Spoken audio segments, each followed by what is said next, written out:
नमस्कार दोस्तों रिक्वेस्ट है कि इस वीडियो को ज़्यादा से ज़्यादा शेयर करें और लाइक का बटन जरूर दबा दें।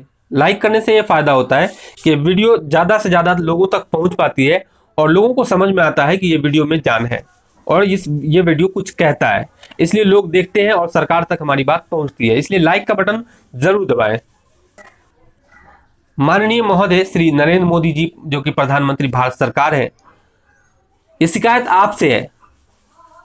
शिकायत करें तो किससे करें? पता नहीं किस आधार पर हम सारे कर्मचारियों की 2004 से पेंशन को आपने खत्म करवा दिया। आपको यह तो पता ही होगा कि शुरू में माननीय सांसदों और माननीय विधायकों को केवल भत्ते मिलते थे। बाद में आप लोगों ने संविधान संशोधन द्वारा खुद की पेंशन भी जारी कर ली। आप सब ने समाज सेवा के नाम पर राजनीति में प्रवेश किया था। जन समाज, क्षेत्र और देश का विकास करेंगे, जबकि सफल होने पर खुद के लिए तनख्वाह, भत्ते, पेंशन आदि सारी सुविधाएं जुटा ली। अधिकार का ऐसा दुरुपयोग कोई आप लोगों से सीखे। क्या आप बता सकते हैं कि आप जैसे हैं अन्य समाजसेवी, गांवों के प्रधानों, बीडीओ मेंबरों, जिला पंचायतों, ब्लॉक प्रमुखों आदि को पेंशन क्यों नहीं मिलती है? आप यह भी सोचिए कि राज्य के श्री राज्यपाल को पेंशन नहीं मिलती है। माननीय सुप्रीम कोर्ट और माननीय हाई कोर्ट के जजों के साथी को मुफ्त यात्रा का लाभ नहीं मिलता है। सरकारी अधिकारियों को दी जाने वाली पेंशन कर्मचारियों और सरकार के योगदान से बने फंड से दी जाती है, अर्थात जो हम देते हैं उसी में सरकार के योगदान को मिलाकर पाते हैं।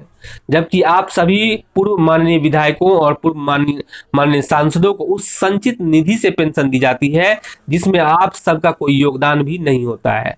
आप सबको मिलने वाली पेंशन हम करदाताओं का पैसा है। हमारी समझ से आप जैसे समाजसेवियों के लिए पद साध्य नहीं, जनता की सेवा का साधन मात्र है। खुद पे गौर करें। आपको प्रतिमाह लगभग 1,25,000 रुपए वेतन के रूप में मिलते हैं। साथ ही आपको मुफ्त आवास, यात्रा, चिकित्सा, टेलीफोन आदि अन्य बहुत सारी सुविधाएं मुहैया कराई जाती है। भत्ते के रूप में आपको निर्वाचन क्षेत्र, आकस्मिक खर्च, अन्य खर्च एवं डीए आदि को मिला दिया जाता है।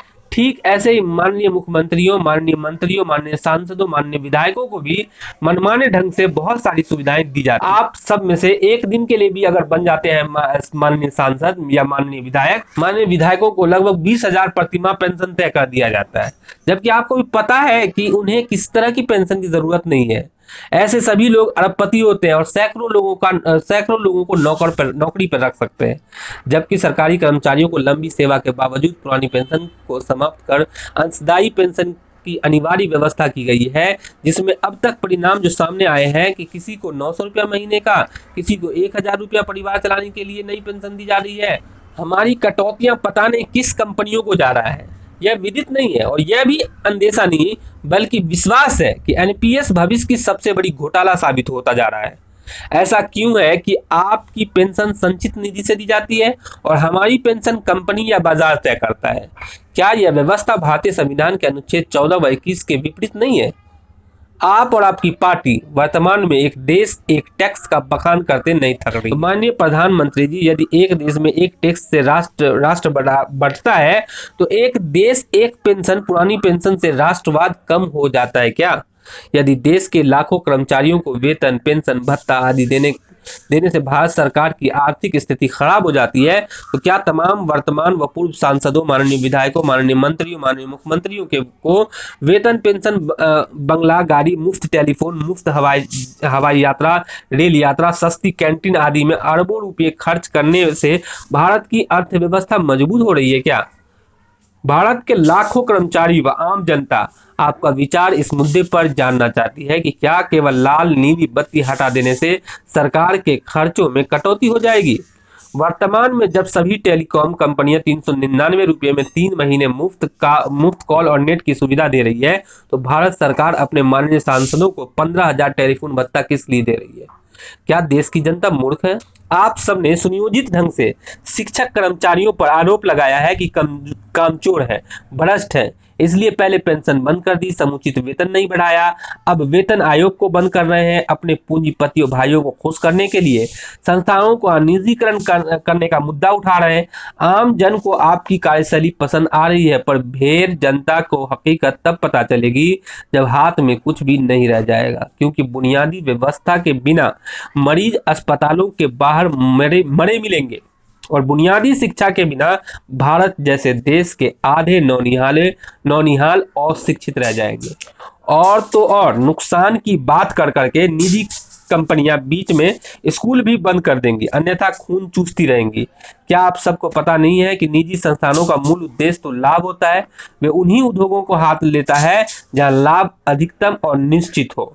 जनता को समझना होगा, नौकरियों को समाप्त किया जा रहा है। जैसे सभी प्राथमिक में अचानक 66,000 लगभग अध्यापकों का सरप्लस दिखा दिया।